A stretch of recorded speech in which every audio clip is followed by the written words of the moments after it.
So then in your course too, and like some of the stuff you're selling, you're pretty broad with it. As you said, you're like, I don't want to just focus, especially with the marketing. It's pretty much to everyone. And especially in the SaaS world, they say to do the opposite, like niche down, have one specific target market. And you're kind of like doing not the opposite, but just like, you're like, well, it's for a lot of different people.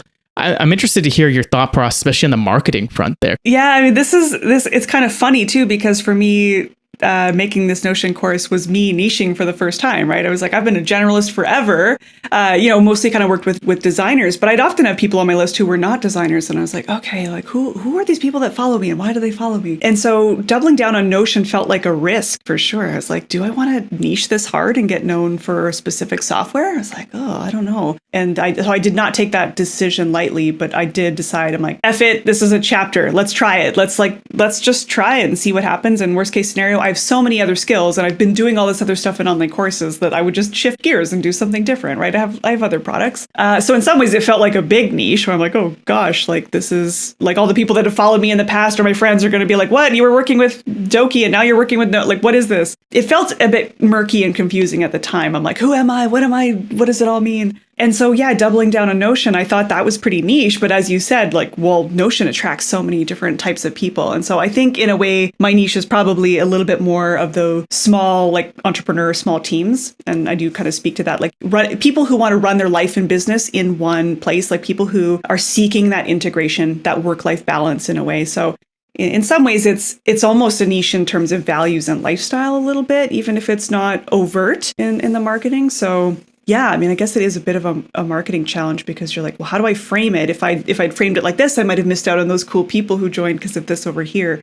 So I think we're probably going to create some tracks like Notion for coaches, Notion for teams. Like I bought, Notion for teams. And so in the course, we're experimenting with having these little tracks where it's like, oh, hey, we've got like a special guest session this week. Like my husband came in this week and did a session on how they're using Notion at Precision Nutrition for a team of 120 people.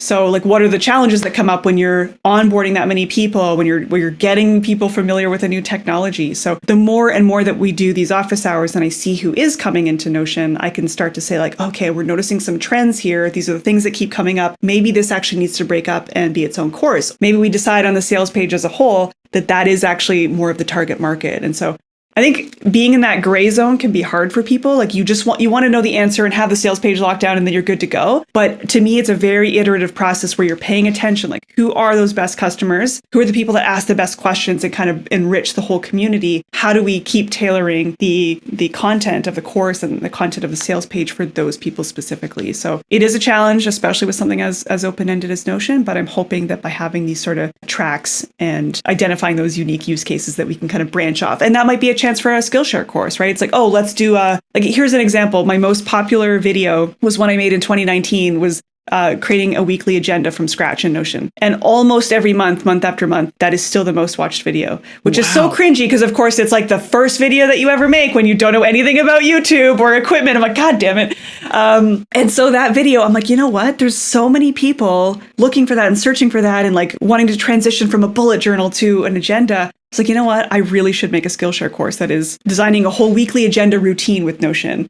Ideas like that come up. Like you can't really plan that stuff. It just kind of has to happen over time. And you have to be comfortable listening for that data and watching those signals and reacting to it in real time. Totally. I think that's the way to go. And I think like Notion does a great job on their homepage, right? It's like Notion for students, for teams, and like kind of just rip a page from their book. And I'm sure if you're close enough with them, you can be like, hey, so what are the types of people signing up? You want to let me know? I'm sure you can collaborate that way, but who are the types of people we can create our pages that way? Because it's a synergetic relationship you have with them, right? If you're getting more people interested through your course, they're going to be signing up for the software, maybe eventually upgrading to a pro plan, which I think everyone will once they finally have an API. Come on, Notion. Oh, yes. You know what I don't know.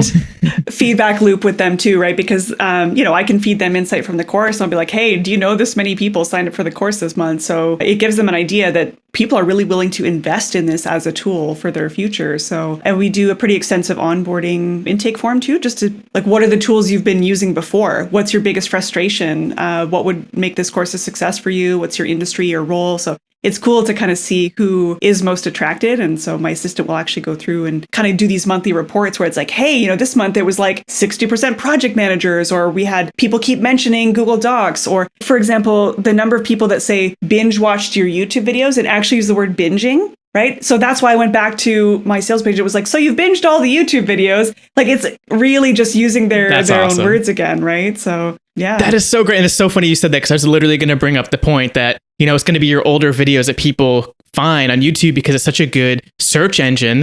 It's like finding an old blog post, but it's hard because you can't edit that video. Or maybe you can. Can you replace videos on YouTube? I can't think you remember. Can make small edits or like cut stuff out, but I don't think you can full on replace the video, but I could be wrong.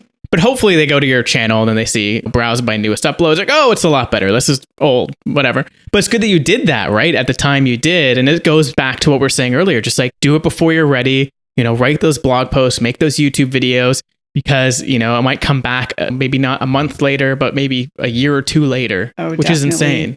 It's like compound interest, right? From creating. And so the sooner, it's like get into the market sooner, like as soon as you can. And so forget all the fancy stuff. Like I had people making fun of my hair because my hair was like really messy in a video. And I was just like, I didn't know anyone was watching. I had like 50 YouTube subscribers at that point. Like I was just making a helpful video, screw off, right? So now I'm like, oh, damn, people are watching. I have to actually put a little bit more effort in. So yeah, but just start, you just got to start.